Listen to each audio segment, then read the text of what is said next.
you everybody for your patience.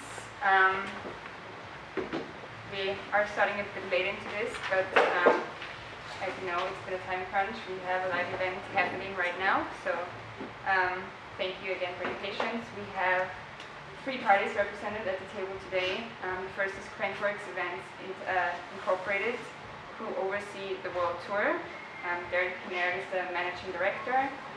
Second, in the middle, we have Ariki Tibble, Chief Executive of Mountain Bike Events Limited, representing the local organizing committee of Crankworx Rotorua. And then we have Nikolai Rogatkin, representing the male Slopestyle athletes here at Crankworx Rotorua. Okay. Thank you, Teresa. Thank you, everyone. The male Slopestyle athletes approached the Crankworx team at the official riders meeting on Wednesday, March 20th, with some demands requested to be met by Friday, March 22nd at 12 p.m. The demands were as follows. Dear Crankworx, we as a united group of all invited male riders have had a meeting and demand the following to be addressed by Friday, the 22nd of March. Unless addressed by Friday, we will not drop in for the contest. These demands go for all events moving forward, including Rotorua 2024. Number 1, a €2,000 appearance fee to each invited male rider, alternates included. It will be a total of €32,000 for the whole field. 2, hotel covered for all athletes, including alternates. 3, contest to be scheduled before noon in order to avoid wind delays and maximize the chances of a full live stream. We are not looking to discuss these terms with you. We are looking for a clear and direct answer by Friday. We need proof that the above have been addressed and taken care of by Friday the 22nd of March. Verbal agreement will not be accepted, and it is signed by all of the male athletes.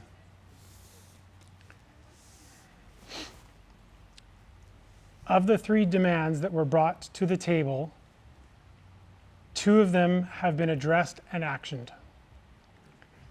The third, the appearance fee of €2,000 per event,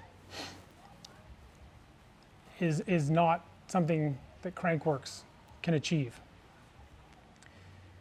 Crankworx hosts slopestyle events that are part of a professional sports organization, and the athletes compete in it for prize money. One of the underlying concerns that was raised in some of our discussions was the cost of travel, and to address this concern, we had offered to implement a minimum prize amount of $3,000 New Zealand for this event. The prize money for this event had already been raised by 10% from 2023 to 2024, and this offer would have raised it by 37% over last year. Given the time frame, this is the best we could do. So, as a local organising committee, one of the things I've asked our team to do is to continue to extend respect and kindness towards the slopestyle male athletes in the circumstances that we have a value system underpinned by manaakitanga or hospitality, and that remains irrespective of this situation. So I believe, having listened to the riders, that we have more in common than we have uncommon, and that is our position. While we have not been able to find a solution, the women's slopestyle contest will go on, and we look forward to that. Nikolai? Thank you, Darren. Thank you, Ari, and thank you for your time this week in dealing with this issue. I'm up here representing all the riders, and I have this small note on behalf of us. The news that has come out from Crankworx of the men's slopestyle being canceled is obviously not the situation that any of us wanted, especially after all the discussions we have had with the organization this week. The issues that have been raised over the last few years that were under discussion have had impact on everyone involved. It was finally time for a change. As the top slopestyle riders on the planet, we come to these events and risk everything for the fans around the world and for the event to happen every time. The way the events have been set up has become unsustainable and for some, an unattainable situation. We are deeply sorry to the fans and to the organizers that this has to be the outcome right now. This is a decision we do not take lightly. We all love this sport and we are striving for it to be better for the future and for the next generation riders of the sport. We will be there for Sunday to support the women who have been killing it all week, as well as for the legendary McGazza train. We will have more information for everyone in a timely manner. Thank you. I would like to open up the floor for questions. This is a press conference. As you just said, we had quite a few talks in the past couple of days with our athletes. So I would like to present this opportunity to the media who have not been part of those conversations at this point. We will have to limit it to 3 to 4 questions due to time constraints, but if there's any questions from the media that is present here, this is your platform.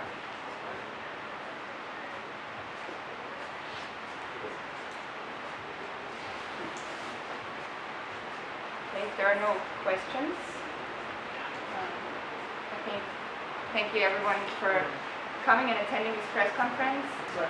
Yeah. Will the riders be allowed to drop in on Sunday for the McGazza train if they're not competing?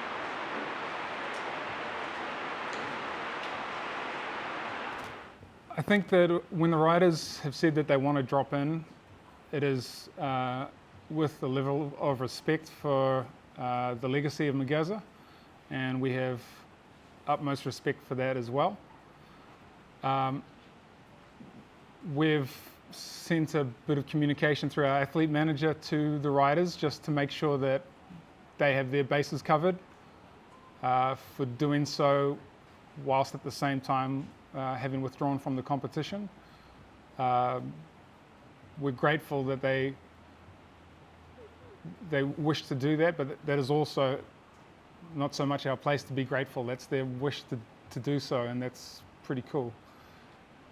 That they are continuing to support the female riders at such a seminal moment is also, I think, pretty impressive. And so we'd like to enable that to the best of our ability. It wasn't something that we've anticipated, and so we're all figuring this out.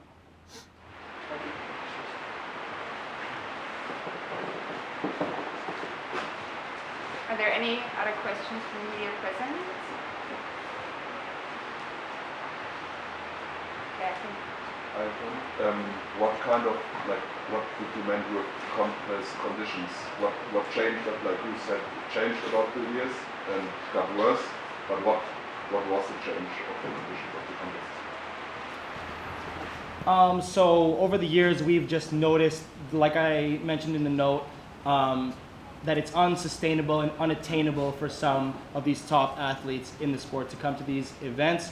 So as we look towards the future of our sport, as we care so much about the younger riders and about the female riders, we just care so much about building a sustainable slopestyle, which we have talked about over the course of this week.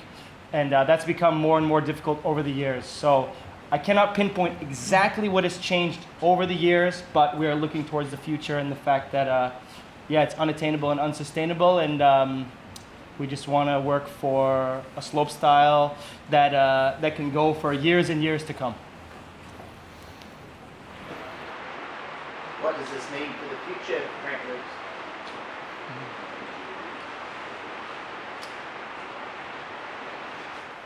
Crankworx?